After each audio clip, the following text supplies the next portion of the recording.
Brexit news, Macron warned over mistake of historic proportions if he doesn't cave quick.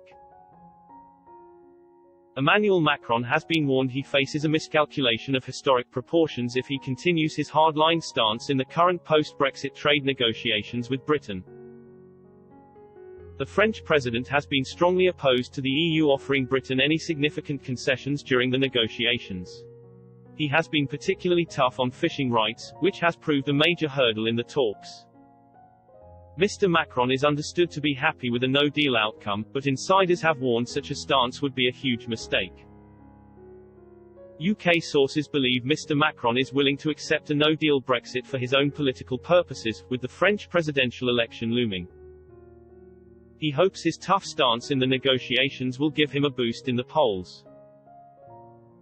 The French politician also believes the UK will end up coming back to the negotiating table in the new year, as a no-deal will prove particularly chaotic for Britain.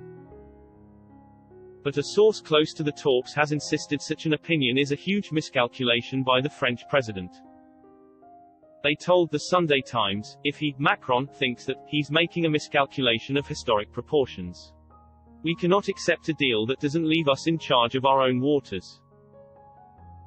The two sides have yet to break the impasse ahead of the transition period ending on December 31st.